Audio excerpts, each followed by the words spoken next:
The autumn wind carried more than just the scent of pine needles in Fairfield, Maine, after 1825.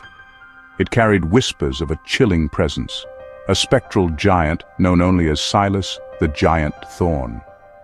Even a century later, the old-timers would lower their voices, their eyes darting towards the shadowed canopy of Thorne's woods whenever his name was uttered. In his living days, Silas was a colossus, a legend carved from the rugged landscape he mastered. 7 feet of raw, unyielding muscle, weighing in at a formidable 350 pounds, he dominated the towering trees with effortless might. His booming laughter would ripple through the valley, often followed by the thundering crash of a felled giant. He wasn't just big, he was feared, respected, and admired in equal measure.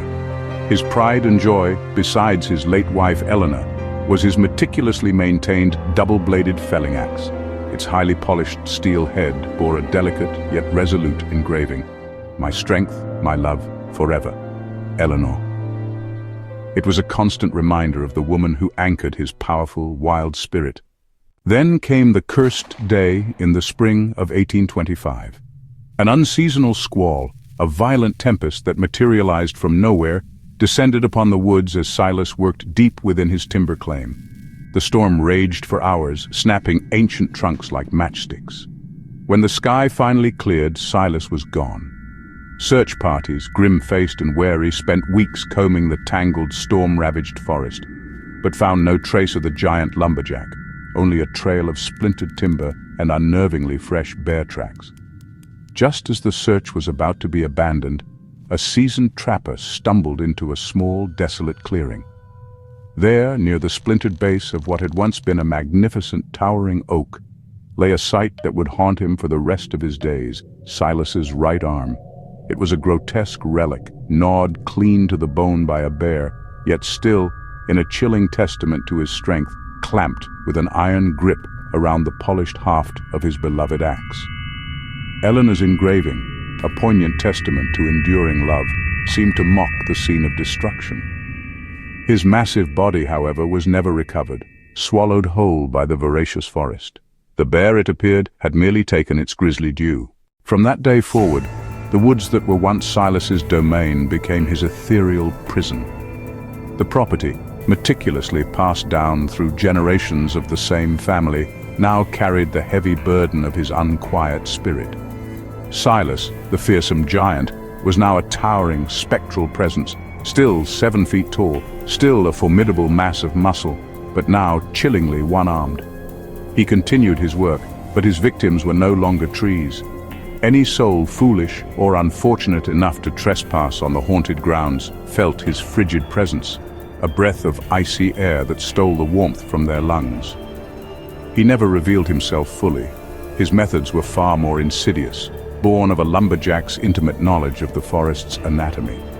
A curious hiker venturing too far from the marked trails would suddenly feel an inexplicable dip in the surrounding temperature, a cold dread that had nothing to do with the setting sun. Then, from the unseen gloom of the ancient canopy, a mournful, haunting hooting of an owl would pierce the unnatural silence. Hoo, hoo, hoo, hoo. It was a chilling sound, seeming to emanate from everywhere and nowhere, a preternatural warning that made the hairs on one's neck stand on end. And then, the terrifying, unmistakable snap. A violent, splintering crack would erupt from directly above, followed by the sickening whoosh of a massive branch tearing loose, whistling through the air with lethal velocity, hurtling down towards the unsuspecting figure below. Silas, the unseen one-armed giant, was trying to crush them, mirroring, perhaps, the very fate that claimed him. He moved silently through the spectral forest, using his immense ghostly strength to twist and break the thickest limbs, sending them plummeting with deadly precision. Countless locals bore scars from close calls, tales of branches that narrowly missed, of the crushing weight of displaced air that left them gasping for breath, limbs aching from the near impact. For nearly 2 centuries, the property remained largely untouched, known only as Thorne's Woods, a place where the very trees seemed to conspire in a spectral act of vengeance.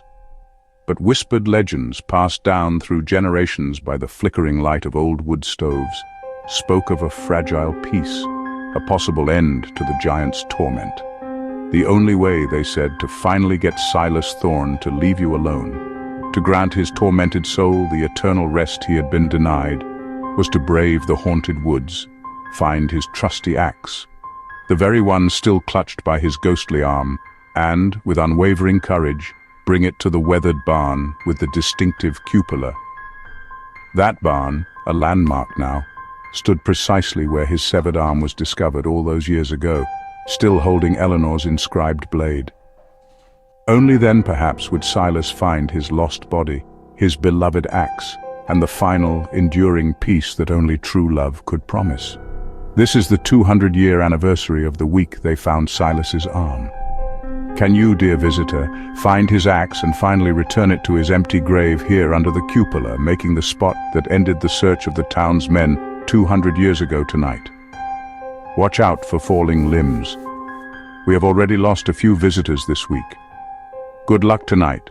Follow the clues left behind by the town's men to find the axe.